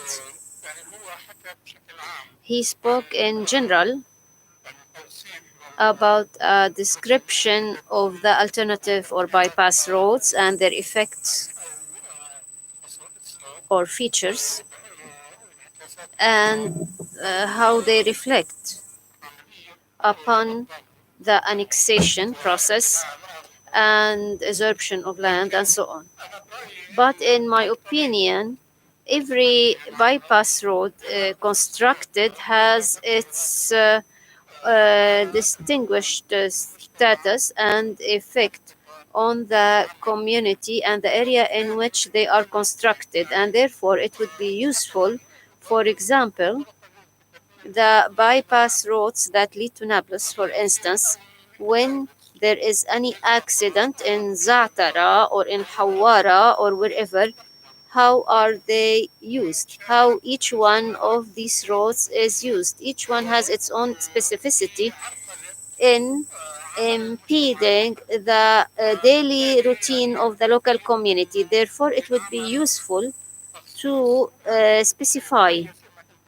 It is very good that you gave the general presentation, but it would be also useful to examine the specificity of each bypass road and its particular repercussions.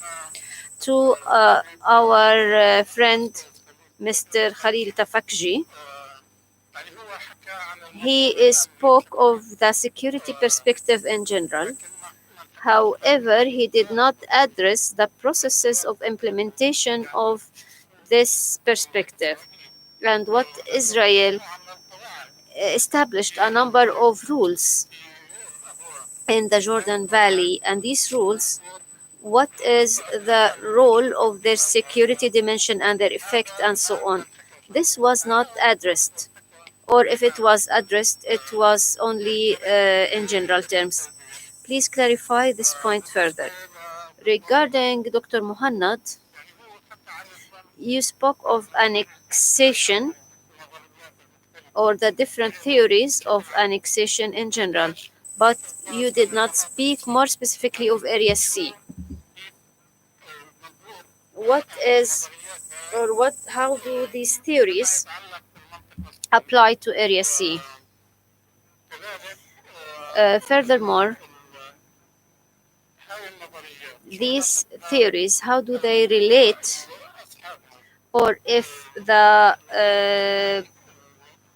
pronouns, that is the Israeli right, if the pronouns of these theories, do they exclude the political solution entirely with the Palestinians, or how do these theories correlate to the solution, the final status solution for every one of these groups? And also the question of the one state solution. The question of annexation, that is annexing all of the areas, the people, land, and so on. Will this lead us to a one state solution? And how will these people do they not fear that this one state solution be the only feasible solution? Second point, the nation state law, which was necessarily enacted by Israel, it was not addressed as one of the practical steps that support the annexation. The final point to Mr. Walid, the Israeli infrastructure in Area C for control Area C. You have addressed the issues of politics, but you did not speak of the physical aspects that were established by the Israeli side to control what is the physical infrastructure created in Area C. Thank you. A last question.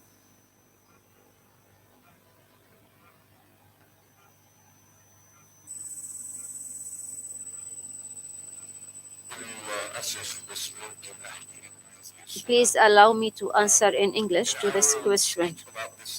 سوف أتحدث عن هذا الموضوع في ورقتي بعد الظهر، ولكنني سوف أتطرق إليه الآن. لدينا قضية الضم الذي يتحدث عنه الناس الآن، ولدينا أيضا قضية الفلسطينيين الذين يعملون داخل المستوطنات، وقد تطرقنا لهذا الموضوع وأنه يجب علينا أن نقوم بكل جهد ممكن لوقف هذا العمل. إنهم يعملون في هذه المستوطنات منذ 40 سنة، والسلطة الفلسطينية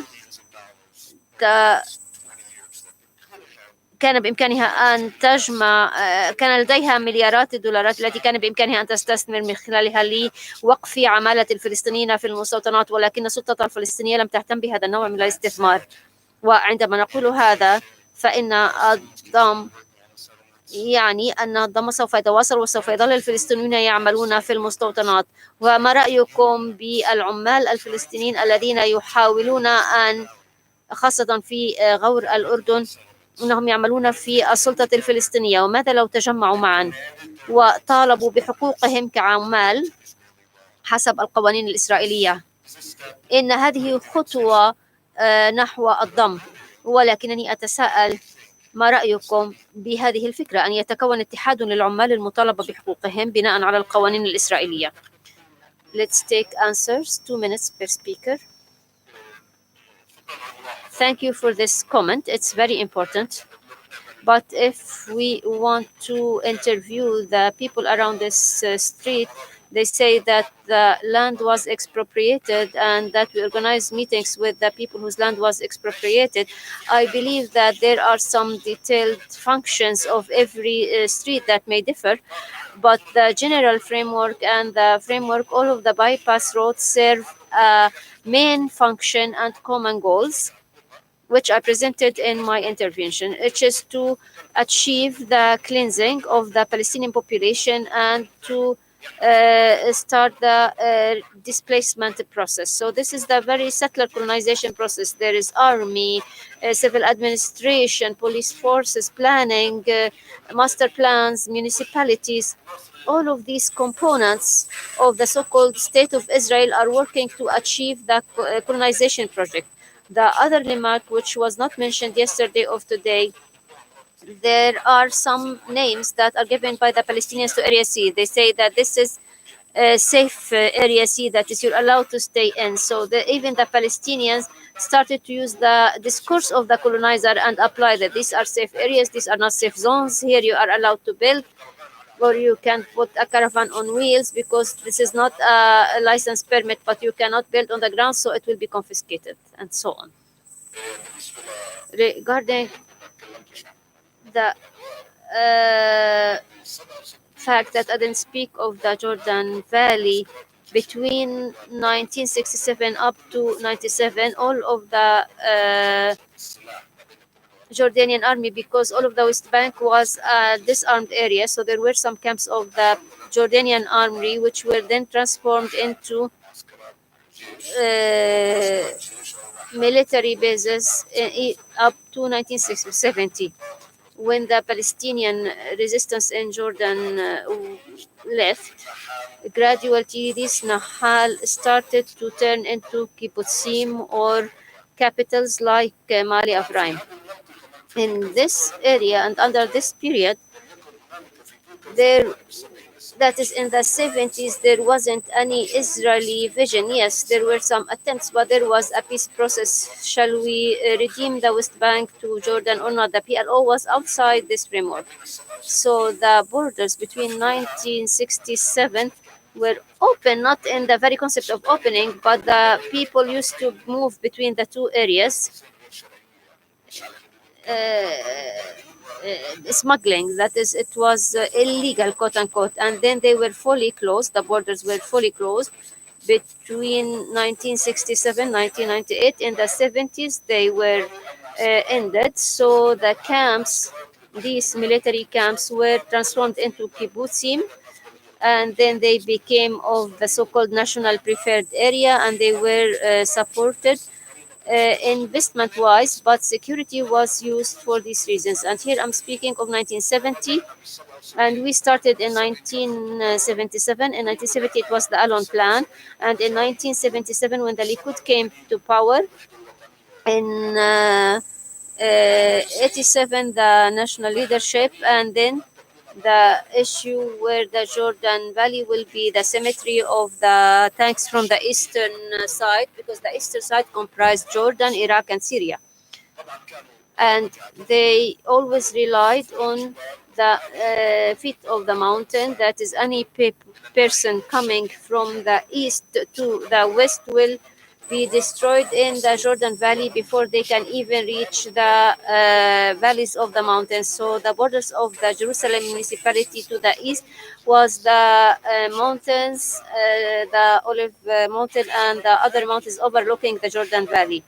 These Nahala or Jordanian army camps, which later on were transformed into Israeli army camps and then into settlements like Mitzpeh, Yericho, Ofar, which was also Ofra, was also a Jordanian army camp that was transformed for Israeli use. This graduality from 1967 up to 97, the Israeli side wanted to preserve authority over the Jordan Valley and Gush Etzion and Jerusalem. So in the Israeli security theory, Jordan Valley, and up till now, because Netanyahu on the 50th anniversary of Israel, he said, I will not revoke any part to the right or to the left of the Jordan Valley. Thank you for the question. The question is a heavy one. It requires a lot of things to answer. In my intervention, I addressed the issue of how the Oslo Accord transformed a temporary situation into a fixed and permanent one. Through this permanent situation, Area C were transformed into the new Israeli Right project, that's annexation of Area C to the Israeli Right project. So the Israeli right today says whether this annexation will be according to an agreement or without an agreement with the Palestinians, it really doesn't matter to the Israeli right, because this is their right. Whether if the Palestinians approve it, it will be great. If the Palestinians do not agree, they will unilaterally annex this area. The question is, what is the political or historical juncture when this annexation will be legally announced? Now there is a legal annexation, including the nation state law, which I consider as a first legal step for the annexation. There is also annexation at the level of awareness and all of the administrative decrees made today to normalize all of the orders relating to Jordan Valley or to legalize them under the Israeli law. When the right will choose the moment to announce that it is time to declare annexation of Area C, I believe that they still haven't decided when. I don't think that it is their choice now to announce it this way, but this is the Israeli right project. Why aren't they afraid of a one state? I speak of the right, speaking of the Area C, there is the Messianic right and the liberal right, which still believe of the annexation of all of the Israeli West Bank under Israeli control with citizenship rights to the Palestinians. Why don't they fear the one state solution? Because it will be a Jewish state. This state will be a Jewish state. When you tell them that there is a demographic threat, the opponents say there is a demographic threat, they exclude it. They undermine it because to them this is a non-existent threat or it is an illusionary threat. Or in the end, this part of the imposition of control, you are also Israelizing the conscience of the Palestinians. So from this perspective, it will be a Jewish state. Even those who propose annexation without citizenship rights, they create an apartheid situation. There is a man called Neki Zohar, and the last suggestion he made is that we annex all of the West Bank. We give equal rights to the Palestinians at social and equal right, except for the right to vote. So they will not be able to vote to the parliament.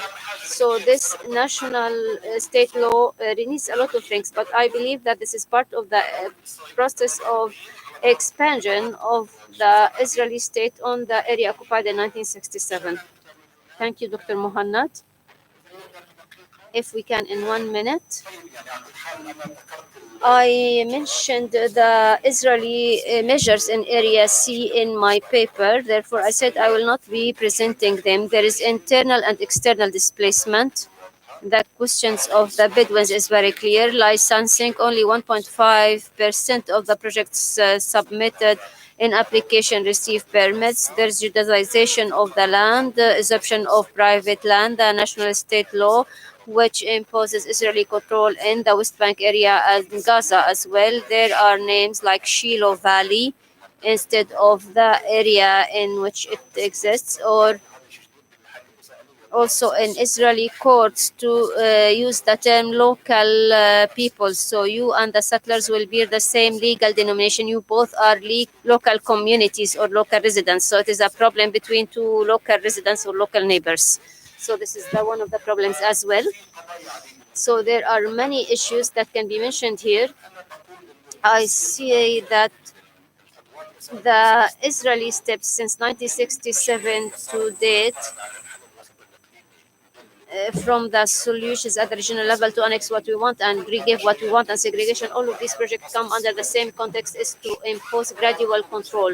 And sometimes Israel uses the application of the Israeli law, which starts with the application of the Israeli law on the area. And then I say that what is taking place now is settler colonization and not colonizing settlement. Why do I emphasize on colonization? I answered relating the labor. And they can say, why is it as such? Why do the labor force in the settlements do not unionize? There is Makatla over there who works on this issue, and this will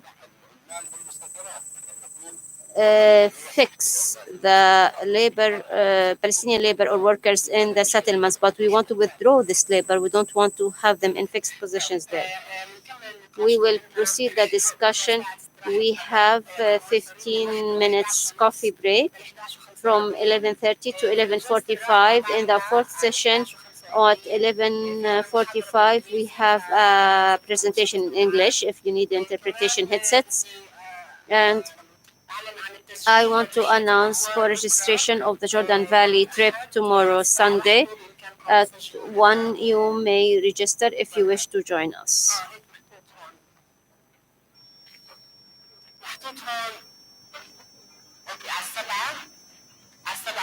So at 7:30 in the morning, there is a meeting point.